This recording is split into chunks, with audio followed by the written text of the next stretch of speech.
come on, minivan. Hey everyone, it's Ben Hardy here, and in today's video, we're gonna be going over a 2021 Dodge Durango GT. But first and foremost, a huge shout out and thank you to the Larry H. Miller Dodge Ram here in Sandy for providing us with this Durango. Check out their inventory in the link below. Let's get right into the video. Under the hood of the GT Durango, we have a naturally aspirated 3.6 liter V6 that goes through an 8-speed automatic transmission. Fuel economy is 18 around town and then 25 on the highway, with power outputs being 295 horsepower and then 260 pound-feet of torque. Let's go over the front end of the GT Durango. So if you look at the hood first and foremost, you're not gonna be able to notice the difference between this and a 2020, but as soon as you pop down to the headlights, you'll instantly be able to tell the difference. So we've got these massive projector bulbs that look really good, and then I love this LED accent lighting, just again really clean. It's just cool. Like if you look really close, you can see it's a bunch of little LED lines, and it's just a really neat look. Fog lights here down below, and then you've got the performance front fascia, which just looks slightly different compared to last year. But yeah, overall the front end definitely looks a whole lot more modern, and I really like the look of this. Now, coming around the side here, we've got two 65mm tires on 20-inch wheels in the front and over in the rear as well. And then we do have a chrome finish on these wheels since this is the GT. And actually coming up, I want to give you guys a quick look here at, well, at least what we can see here on the front suspension. I always think it's cool the center cap has a little Dodge logo on it. Mirrors are body painted as well, but other than that, if you look at this from like the side angle, if you look at the side of the headlight, yes, you can tell this is a 2021, but with the rest of the Durango, you can't tell.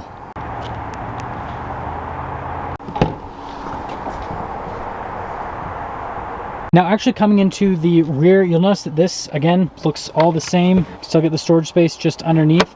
And then we got a little 12-volt right there. And then if you pull this, throws down the headrest, and then you just push the seat forward. Pretty straightforward. And then you guys can see you get some extra storage space.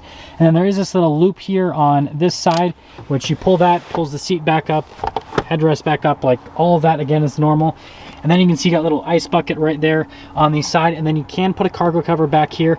But the funny thing is it goes into the third row, so it's like, do you want a third row or do you want a cargo cover? You have to choose pretty much, but that's everything for the back. Let's go over this part of the rear. So you still have the same LED light bar. Again, this looks completely unchanged. Like everything here in the back looks the same. You've got the little four-wheel drive badge that they released in 2018, GT badge on the other side. This one does have the tow package. An easy way to tell is it's not flush back here. So if it's completely flat, it doesn't have a tow package. If the bezel right here has a little hump like this one, then it does have a tow package. This one is going to be able to tow about 6,200 pounds with that V6. And then you got the dual outlet exhaust in the rear as well. Parking sensors on the bottom, and that's all for the back. Now here's the door panel in the rear. I really like this trim right here. It's definitely unique. And then you have nice padding where you're actually going to rest your arms, and you got white contrasted stitching all throughout. And before we go over these seats, you see this little red strap here? You pull that, and that's what throws forward the seat so you can get into the third row. Now I'm not going to pop in the third row because, well, I would reserve it for kids. It's pretty tight back there in terms of the legroom. The headroom's actually pretty good. It's just the legroom that's a little bit tight back there. So again, I would reserve the third row for kids.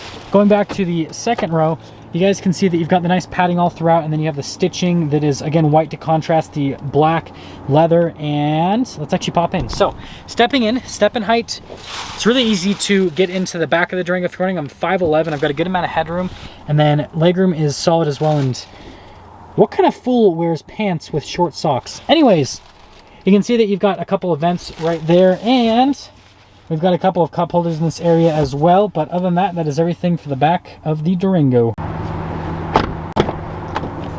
Here's the door panel at the front of the GT Durango. So you can see the trim and the padding's all the same. You do have all of your window controls, your mirror controls here as well, and a couple speakers for the sound system. And then here are the seats at the front. So you can see, other than my shadow, they're the same as the ones in the back material-wise. Still got that nice white stitching. Bolsters are really nice, a little bit more aggressive than the rear. You've got your power adjustments on the side of the seats, and then here's what the pedals look like down below. You've got all the light controls in this little area, and other than that, there's one more look before we pop in.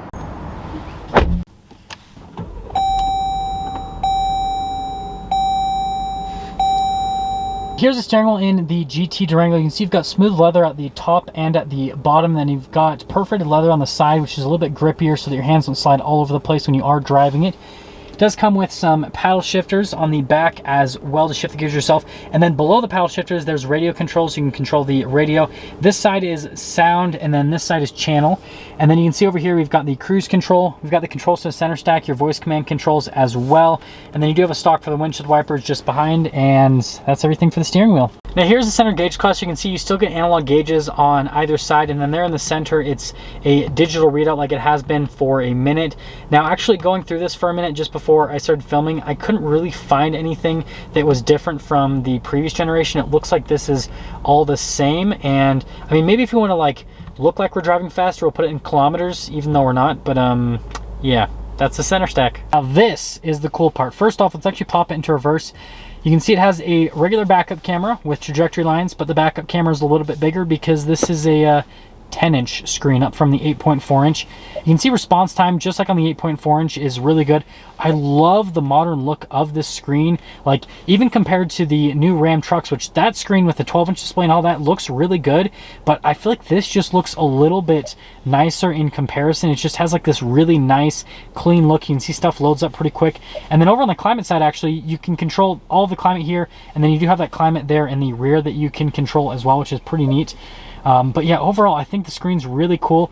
And yes, we always have to do this in every single Durango video. So you got a headrest fold, and what this is for is, you see those back headrests?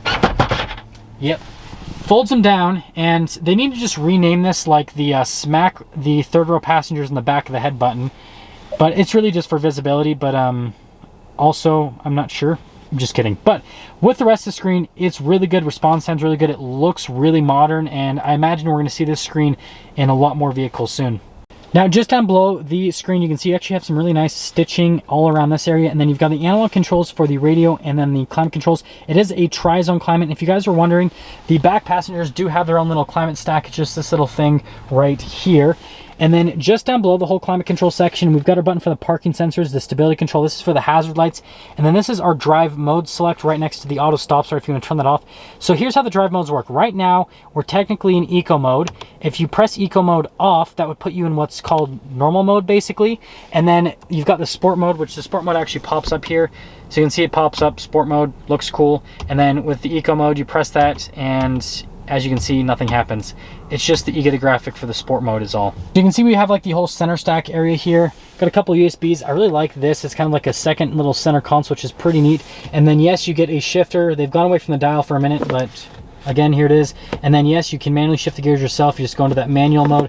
Pretty simple and straightforward. A couple of cup holders. And then here's the actual center console, which still has a 12 volt there at the bottom of it. And it's still the double tab, so you still have the little thing on top of it. But notice they continue like the really nice stitching all throughout. And again, that's all over the dash as well. And then opening up the glove box, lined with felt, pretty normal setup with that. And then you do get another like little 12 volt right next to the glove box. And yeah, that's that part of the interior. Now up top here, we can see we've got the light controls. Pretty straightforward, nothing too crazy with the lights. Little sunglass holder. And this particular one doesn't have a sunroof. It's pretty much like a base model GT, but that's everything for the top. Now that we're done going over the interior on this GT Durango, let's quickly get into pricing. So in terms of pricing, this 2021 GT Durango stickers for about $43,000 before any type of market adjustment, which like I said, this is kind of like a base model GT. Hopefully in the near future, I'll find a GT Plus, and then I'll be able to get a video on that for you guys so you can see like the fully loaded version of this. But that all being said, let's take this out and see how it drives.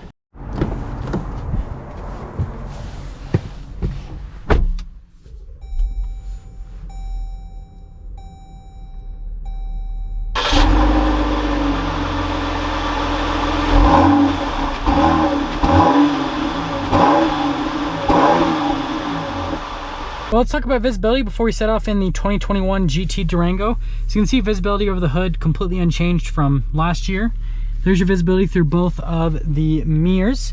And then here's your visibility all throughout the rear. So again, that's unchanged as well. And that all being said, let's set off. So we're initially setting off here in the 2021 GT Durango.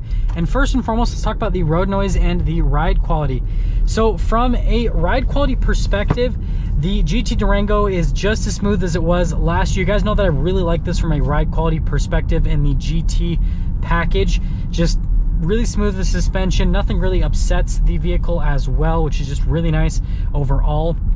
And then from a road noise perspective, you hear a little bit with the tires, not really any wind noise though, which is nice. So overall, pretty well insulated cabin. I would put the road noise on average. And then let's see kind of how the handling feels around this little part. Yeah, it handles pretty good actually.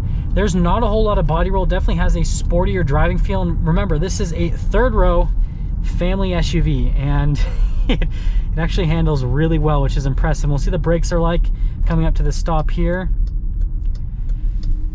Yeah, brakes are really good, which I mean is important because this is obviously something that's used for towing, and with towing capacity being around 6,200 pounds, you better hope that it's able to stop 6,200 pounds as well.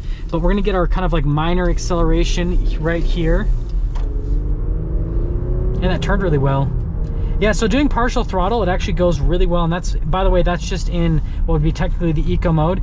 Now we're gonna downshift a little bit. We're here in the sport mode, and that looks really cool with the gauge cluster. And we'll get our full-blown acceleration here with the Durango. Oh, come on, minivan. Well, before we were stopped in our doings by this minivan, gear shifts are really smooth. This V6 feels really good, actually. I'm excited. I'm going to be driving the new RT pretty soon, so I'll kind of see how that feels in comparison to this, see if it feels different from the previous generation. But this almost feels like a little bit quicker than last year. Like it is very, very minimal, but this almost feels just slightly quicker. But yeah, I really like the gear shifts. I like the feel of the paddles. The paddles also feel a little bit better. It feels like they're just like less plasticky, if that makes sense overall. And I totally forgot to mention the trailer brake control in my walk around. There's always something that I miss in these videos, guys. But let's actually get into summing things up with this new GT. So if you're looking for a third row family SUV, this should be on your list. Just, I mean, right?